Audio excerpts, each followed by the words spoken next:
Hola, ¿cómo están? Quiero invitarlos hoy día a que revisemos, por ejemplo, si en un paciente en que no podemos hacer un cuatro cámaras y no podemos evaluar el parámetro más clásico de evaluación de la función sistólica del ventrículo derecho, que ya vieron, el conocido TAPSE, eh, si tenemos alguna otra herramienta para poder monitorizar al ventrículo derecho y evaluar su función sistólica. Soy Sebastián Silva, anestesiólogo, y quiero que hoy día revisemos otros parámetros de la función sistólica del ventrículo derecho.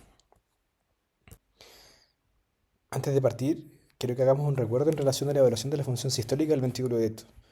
Por mucho tiempo este ventrículo se le denominó como el ventrículo olvidado, y la beta de la ecocardiografía fue el análisis y la función del ventrículo izquierdo mediante distintos métodos de y cuantificación en relación a su función. Por otro lado, el ventrículo derecho solo se evaluaba de forma cualitativa, sin existir parámetros específicos en relación a cómo podíamos evaluarlo. Esto ha ido evolucionando y actualmente contamos con distintas herramientas para evaluar la función del ventrículo derecho y ha avanzado de forma significativa parámetros mucho más específicos en relación a cómo podemos objetivar de forma global y segmentaria la función del ventrículo derecho. Por lo tanto, mientras avanzamos esta presentación, quiero que recordemos la anatomía y la perfusión del ventrículo derecho. Aparte, quiero que conozcamos y analicemos la función del ventrículo derecho mediante algunos parámetros avanzados cualitativos diferentes al ya conocido TAPSE. Partamos. Entonces, ¿por qué es tan importante estudiar el ventrículo derecho? Es importante porque no solo mediante las imágenes podemos establecer un diagnóstico. Por ejemplo, un paciente inestable desde el punto de vista hemodinámico y en el cual hacemos unas imágenes y encontramos un ventrículo derecho que está dilatado con la punta hipercontráctil. Esto pudiese reflejarnos la existencia de un paciente con un tromboembolismo pulmonar o, por ejemplo, hacer un diagnóstico en base a la medición ecocardiográfica de las presiones del territorio pulmonar y hacer el diagnóstico de hipertensión pulmonar, sino que además, mediante la observación ecocardiográfica del ventrículo derecho, podemos guiar el manejo de la disfunción en distintos ámbitos específicos, por ejemplo, en relación a la administración de volumen, al seguimiento en relación a la depresión con diuréticos o con vasodilatadores, o cómo influye el manejo de la disfunción del ventrículo derecho en el paciente que está destetándose de la ventilación mecánica.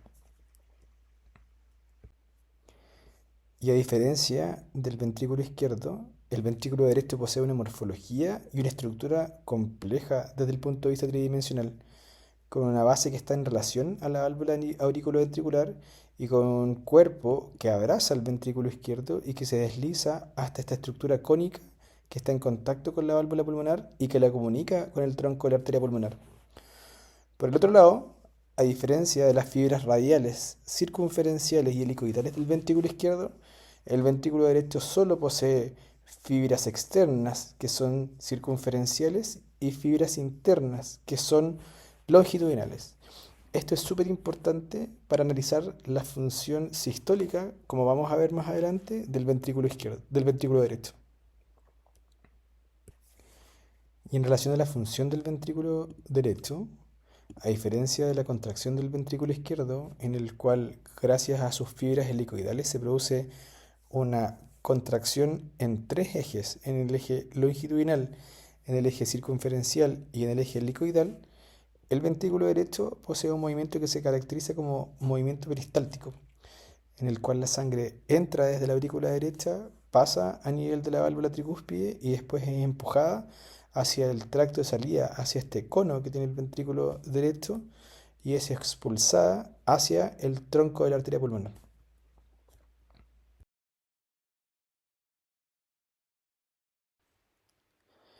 Y si hablamos de la perfusión del ventrículo derecho, ya sabemos que este se perfunde por ramas de la descendente anterior, pero principalmente por ramas de la coronaria derecha. Haciendo un recordatorio de la clase de motilidad segmentaria, la descendente anterior perfunde el segmento apical septal, toda la punta y de hecho inclusive da algunas ramas a la banda moderadora. Por lo tanto, lesiones de la descendente anterior podrían producir trastornos de la motilidad segmentaria específicos de la punta que también podrían comprometer la función del ventrículo derecho. Por el otro lado, recordemos que la descendente posterior, la rama descendente posterior de la coronaria derecha perfunde los segmentos basales y medios inferoseptales, además de dar perfusión a toda la pared inferior del ventrículo derecho. Por otro lado, tenemos la rama marginal que perfunde toda la pared anterior y la pared lateral del ventrículo derecho y las ramas del cono o las ramas del tracto salida del ventrículo derecho que perfunden todo este segmento. Por lo tanto, dependiendo de dónde pudiese existir una lesión, un infarto del ventrículo derecho, desde más distal hasta más proximal, podríamos tener las ramas del cono, las ramas marginales que perfunden y que tendrían trastornos de toda la pared anterior y la pared lateral, y las lesiones más proximales que podrían tener compromiso de la pared inferior. Y solo para recordar, cuando vamos a mirar, por ejemplo, una apical, cuatro cámaras, debemos diferenciar cuál es el ventrículo derecho. Existen distintas estructuras que nos van a determinar la morfología de una cavidad versus la otra. Vamos a verla. ¿Y cómo podemos identificar el ventrículo derecho? Ya sabemos que la válvula auriculoventricular es la que define el ventrículo. Por lo tanto, la válvula tricúspide va a definir el ventrículo derecho y la válvula mitral va a definir el ventrículo izquierdo. La válvula tricúspide se encuentra desde el punto de vista anatómico más apical que la válvula mitral. Por lo tanto, siempre esta válvula va a estar un poco más hacia la punta, más o menos 2 a 5 milímetros. La otra estructura que debemos identificar es la presencia de la banda moderadora. El ventrículo derecho tiene banda moderadora, no así el ventrículo izquierdo. Por otro lado, a diferencia de los dos papilares del ventrículo izquierdo, el ventrículo derecho tiene más de 3 músculos papilares. Por lo tanto, si identificamos estas tres estructuras, podemos saber que ese sí o sí es el ventrículo derecho. Y lo otro, como les decía, es la presencia de 3 velos de la válvula tricúspide, a diferencia de los 2 velos morfológicos que debería tener la válvula mitral. Y si analizamos dónde ir a mirar el ventrículo derecho, esta imagen nos resume todas las ventanas en las cuales pudiésemos analizar este ventrículo. Acá definimos el par esternal eje corto, eje largo, el apical 4 cámaras y el subsifoideo, en los cuales pudiésemos, como les digo, analizar de forma global todas las paredes del ventrículo derecho. En el par esternal eje largo podemos ver el ventrículo derecho desde superficial hacia profundo en relación con el tracto salida del ventrículo izquierdo y con la aurícula izquierda. En esta imagen pudiésemos determinar, en base a una conocida regla que se denomina la regla de los tercios, el diámetro de estas tres estructuras: ventrículo derecho, tracto salida del ventrículo izquierdo o la raíz aórtica y la aurícula izquierda. Y si hay alguna de estas tres estructuras que se arranca de esta regla de los tercios, estamos frente a una dilatación de esta estructura. Si deslizamos la cola del transductor hacia la cadera izquierda, podemos ver esta imagen que se denomina la entrada del ventrículo derecho, en el cual tenemos la aurícula derecha, la válvula tricúspide, la pared anterior y la pared inferior del ventrículo derecho. Si nos vamos a un par esternal eje corto, podemos ver la relación entre el ventrículo izquierdo en eje corto con el ventrículo derecho y podemos analizar la interdependencia ventricular o los movimientos paradojales del septum interventricular, o en esta imagen más basal podemos ver el inflow, outflow o la entrada y la salida del ventrículo derecho. Ya desde apical podemos ver en un 4 cámaras la relación entre las diferentes estructuras, entre el ventrículo izquierdo y entre el ventrículo derecho, pero si nos vamos más hacia la línea axilar anterior podemos determinar esta ventana que está más enfocada en la pared libre del ventrículo derecho, y podemos en esta misma analizar de forma súper significativa el movimiento del anillo tricuspídeo, como ya lo conocen, el TAPSE. Si nos vamos a subsifoideo, vemos en subsifoideo eje corto esta imagen que es un 4 cámaras subsifoideo, en el cual, en base a la proximidad de la pared libre del ventrículo derecho con el transductor, tenemos una súper buena ventana para analizar el movimiento de la pared libre del ventrículo derecho. Y si nos vamos a un parasternal, a un subsifoideo eje largo, vemos estas dos imágenes. Una que es muy similar al inflow-outflow que habíamos visto en parasternal eje largo, y otra imagen que es una eje largo de la cava con la aurícula derecha, y en el cual, como vamos a ver más adelante en esta imagen, si no tenemos una apical 4 cámaras, pudiésemos ver el movimiento del anillo tricuspídeo desde el punto de vista, desde la imagen subsifoidea. Y vemos así como las recientes guías del American College of Cardiology de POCUS recomiendan, aparte del parasternal eje largo, para ir a observar al ventrículo derecho, ir a mirarlo de forma dirigida a una apical 4 cámaras, del ventrículo derecho enfocado, como les decía, hacia la línea exterior anterior, y un subcostal para definir de forma cualitativa la función del ventrículo derecho, pero aparte para determinar, por ejemplo, el grado de dilatación del ventrículo derecho, si es que hay movilidad reducida del anillo tricuspidio en relación al análisis de la función y si hay la presencia de signos indirectos para sospechar, por ejemplo, tromboembolismo pulmonar. Y como vimos en la diapositiva anterior, debemos evaluar varias cosas cuando analizamos el ventrículo derecho. Ya vieron ustedes que la función del ventrículo derecho se puede analizar mediante el movimiento del anillo tricuspidio, que lo vamos a ver nuevamente más adelante. Pero lo primero que deberíamos definir es, ¿el ventrículo derecho está dilatado? ¿Cómo lo podemos hacer? Lo debemos comparar de forma dirigida con el ventrículo izquierdo. Y ya sabemos que cualitativamente el ventrículo derecho debe ser más pequeño que el ventrículo izquierdo. Usualmente el tamaño es más o menos 2/3 del diámetro del ventrículo izquierdo y si este es mayor a 2/3 ya sabemos que el ventrículo derecho está dilatado. Para hacer estas mediciones deberíamos hacerlas en fin de diástole a nivel del anillo tricuspidio, del tercio medio del ventrículo derecho y desde el anillo hasta el ápex, desde borde interno hasta el borde interno.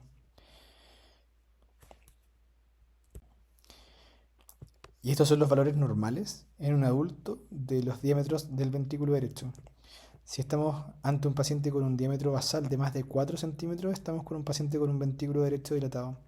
Si el diámetro medio es de más de 3,5 o si la longitud desde la base hasta la punta es de más de 8,6 centímetros, este ventrículo derecho está dilatado.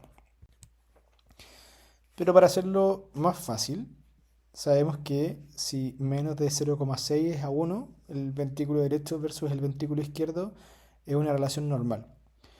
Si del diámetro del ventrículo izquierdo el diámetro del ventrículo derecho va entre 0,6 a 0,9, el diámetro está levemente dilatado. Si el diámetro del ventrículo izquierdo, el diámetro basal, es igual al diámetro del ventrículo derecho, este ventrículo derecho está moderadamente dilatado. Y si el diámetro basal del ventrículo derecho es mayor a 1 es a 1, estamos ante un paciente con un ventrículo derecho severamente dilatado. Lo segundo que deberíamos definir es cómo se mueve el ventrículo derecho.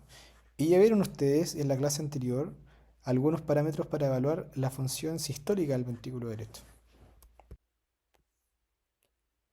Y como ustedes ya saben, el TAPSE, o la excursión sistólica en el plano del anillo tricuspidio, es la medida de la evaluación de la función sistólica del ventrículo derecho más utilizada en ecocardiografía, tanto estructural en los laboratorios de ecocardiografía como en los protocolos de ultrasonido clínico.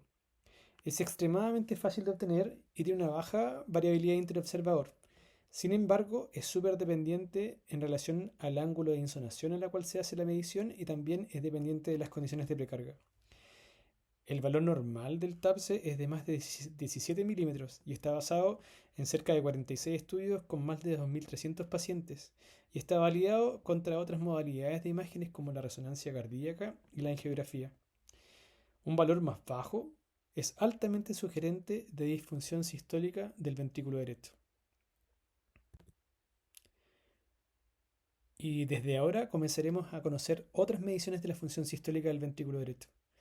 Cuando queremos evaluar la función sistólica de este ventrículo en base a su contracción longitudinal, aparte del TAPSE, podemos evaluar las velocidades del movimiento del tejido en base al Doppler tisular. Pero ¿qué es lo que evalúa el Doppler tisular? La imagen de Doppler tisular proporciona un análisis cuantitativo de las velocidades del movimiento de las paredes del corazón a lo largo del ciclo cardíaco. Estas velocidades son mucho más bajas que las velocidades de la sangre, van del orden de los 0 hasta los 40 centímetros por segundo. Por lo tanto, la máquina del ultrasonido debe focalizarse en las señales de alta amplitud y de baja velocidad. Este seteo viene predeterminado cuando uno selecciona el modo de Doppler tisular y entrega información valiosa acerca de los movimientos de la pared, tanto en sístole como en diástole, así como también de los periodos de contracción y relajación isovolumétricas, súper útiles como lo veremos después en la medición de la performance miocárdica. La velocidad de la onda S del anillo tricuspidio o S' tricuspidia se obtiene ubicando la toma de muestra del Doppler tisular justo en la unión de la pared libre del ventrículo derecho con el anillo tricuspidio, en el mismo sitio en donde evaluamos el TAPSE. La onda S del anillo tricuspidio es una herramienta relativamente simple y fácil de medir, siendo un complemento al TAPSE, y las potenciales ventajas comparados con este otro es que tiene un menor grado de dependencia de las condiciones de precarga. Es importante notar así que, tal cual como el TAPSE, al evaluar el mismo tipo de movimiento, se deben tener en consideración las mismas limitaciones para analizar sus resultados. El valor normal de la S tricuspidia es de más de 11,5 centímetros por segundo, y valores más bajos se han correlacionado con una fracción de eyección del ventrículo derecho de menos de 45%. Y así como vimos recientemente, la imagen apical de cuatro cámaras lateralizada para enfocar el ventrículo derecho es la ventana ideal para obtener la medición del TAPS y de la S tricuspidia. Sin embargo, en algunos pacientes, por ejemplo, en los que tengan una mala ventana por ser muy obesos o que tengan algún apósito en el hemitórax izquierdo, o los pacientes muy hipóticos pueden tener una ventana difícil de obtener. Y es en estos pacientes en los que la ventana subsifoidea entrega información valiosa, no solo cualitativa, sino que también se puede cuantificar. Desde hace algunos años se publicó el CTAC, o la evaluación de la excursión sistólica de la patada del anillo tricuspio, en su sigla en inglés. Esta medición se obtiene en una ventana subsifoidea en eje largo de la cava inferior y desplazando el transductor levemente hacia cefálico hasta observar la unión cavatrial. Es en este punto que debiésemos observar el movimiento del anillo tricuspio hacia el campo cercano del transductor. Y justo en este punto, trazando un modo M, podríamos evaluar el desplazamiento del anillo tricuspio hacia arriba y hacia abajo. Si bien no es muy conocido, su valor está validado en distintas poblaciones, y un valor sobre 1,6 centímetros reflejaría una función sistólica normal del ventrículo derecho. Así se transformaría esta en una herramienta súper útil a la hora de no poder obtener una ventana adecuada en el foco apical.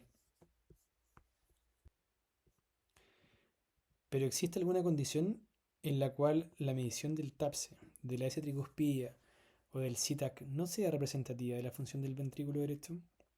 Como hemos dicho, debido a la compleja morfología del ventrículo derecho y a diferencia de la del ventrículo izquierdo, el análisis de la función sistólica en base a la contracción longitudinal permite acercarnos a la fracción de eyección de forma significativa. Todo esto gracias a la contención que el pericardio le brinda al ventrículo derecho, que por un lado facilita el deslizamiento de la pared libre y por otro lado contiene esta cavidad dentro del mediastino. Pero ¿qué pasa si se pierde la continuidad del pericardio? En este clásico trabajo de Tamborini se evaluó una población post cirugía cardíaca con pericardiectomía y en la cual se evaluó la función sistólica del ventrículo derecho mediante ecocardiografía 3D y se comparó con los parámetros lineales. Se observó que estos parámetros, el TAPSE y la S tricuspida, disminuyeron de forma significativa en el postoperatorio de la cirugía cardíaca, no reflejando la función sistólica medida por ecocardiografía 3D, y que esta disminución se mantuvo inclusive por más de 12 meses. Por lo tanto, estos parámetros, los parámetros lineales, al evaluar la función sistólica del ventrículo derecho, subestiman su función y debiésemos evaluarla mediante otras mediciones. Y es aquí donde aparece la medición del cambio de área fraccional como un surrogativo de la fracción de eyección del ventrículo derecho. Aunque el TAPSE y la S', como ya sabemos, son mediciones de la performance longitudinal y que como vimos se correlacionan con la fracción de eyección de este ventrículo, el cambio de área fraccional, o más conocida como FAC, es una medición del área del diástole y en sístole, siendo así un marcador global de la contractilidad de este ventrículo. ¿Y cómo lo definimos? El FAC se define como la diferencia entre las áreas de fin de diástole y de fin de sístole dividida por el área de fin de diástole. Por lo tanto, se calcula primero grabando un loop de varios latidos a nivel de una apical 4 cámaras y se selecciona en fin de diástole todo el área incluyendo los músculos papilares. Y luego se mide el área de fin de sístole en el ciclo siguiente. Algunas máquinas tienen el cálculo automático y si no, la fracción es fácilmente calculable. En eco transtorácico tiene una súper buena correlación con la fracción de eyección del ventrículo derecho comparada con resonancia cardíaca magnética o con eco 3D. Su valor normal. Acá quiero detenerme un poco en este parámetro de medición de la función sistólica. El índice de la performance miocárdica, o también conocido como índice de TEI, es uno de los otros parámetros de función sistólica ventricular y en el caso del ventrículo derecho ha demostrado ser un predictor de eventos adversos cardiovasculares, principalmente en pacientes con hipertensión pulmonar. Tiene su origen al evaluar dentro del ciclo cardíaco cuál es la relación entre los periodos de contracción y de relajación isovolumétrica versus el tiempo eyectivo. La teoría dice que si en los pacientes con disfunción sistólica los tiempos de relajación y de contracción isovolumétrica se encuentran prolongados y por lo tanto en el mismo ciclo cardíaco el tiempo eyectivo tiende a ser mucho menor. Así, la relación en base a la fórmula que viene en la pantalla de contracción isovolumétrica más relajación isovolumétrica partido por el tiempo eyectivo tiende a ser mayor. No así en los pacientes con función sistólica normal, el que en tiempo eyectivo es mayor y los tiempos de contracción y de relajación isovolumétrica son menores. Para su correcta evaluación, la medición debe hacerse idealmente en el mismo latido y está descrita en base a mediciones con Doppler pulsado o con Doppler tisular, como ven en la pantalla. Suena complejo, pero para evitar el sesgo de la medición, sobre todo el intervalo de la relajación isovolumétrica, que porque su duración es mucho más corta y podría inducir error, existe una forma fácil de realizar esta medición. En Doppler tisular, como ven en la pantalla a la derecha, uno debiese interrogar la inserción lateral del anillo tricuspidio, mismo sitio de la toma de muestra del TAPS y de la S tricuspidia, y en el trazado identificar las ondas E', A' y S', e identificar también los periodos de contracción isovolumétrica, que es al final de la onda A y antes de la onda S, el tiempo eyectivo, que va en toda la duración de la onda S', y el periodo de relajación isovolumétrica, que va al final de la onda S' y antes del inicio de la onda E'.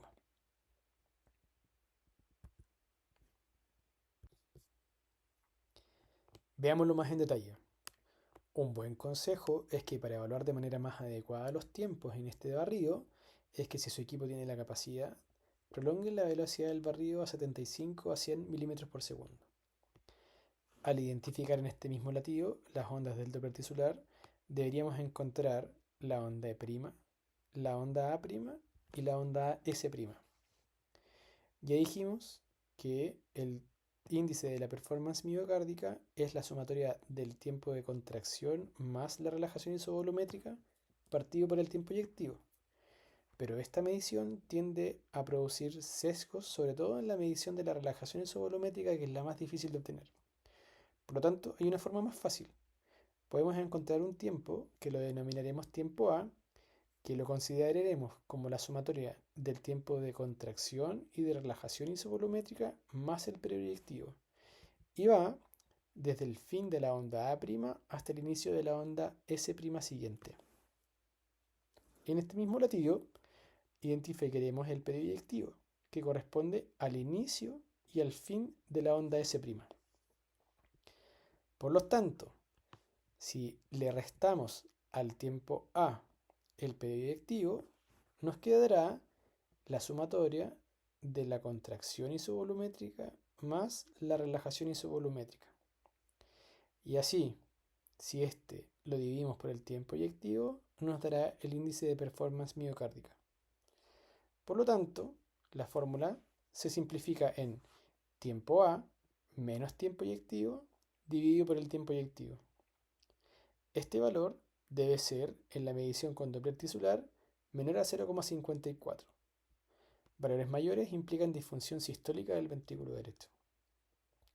La ventaja de este método es que puede ser realizado inclusive en presencia de insuficiencia tricuspidia y se afecta poco por la pérdida de la contracción longitudinal del ventrículo derecho, tal como vimos después de la cirugía cardíaca. Y también es una medición que es súper reproducible.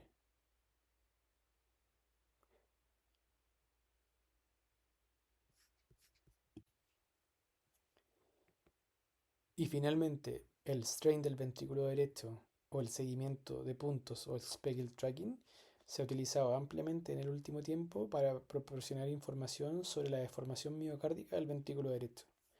Por ejemplo, se ha demostrado que la tensión longitudinal del ventrículo derecho derivada del speckle tracking es factible, reproducible y pronóstica en una gran variedad de condiciones.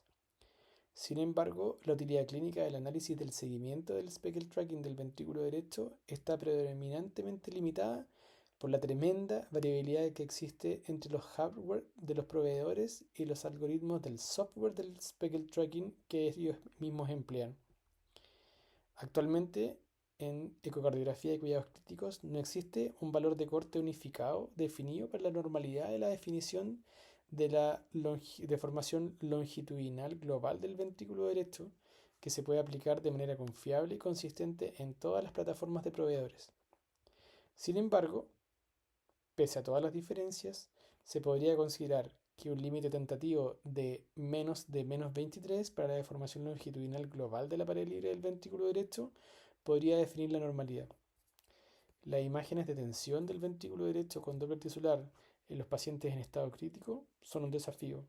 Sin embargo, se mostró en este estudio una reproducibilidad de buena a excelente cuando las mediciones se obtuvieron adecuadamente.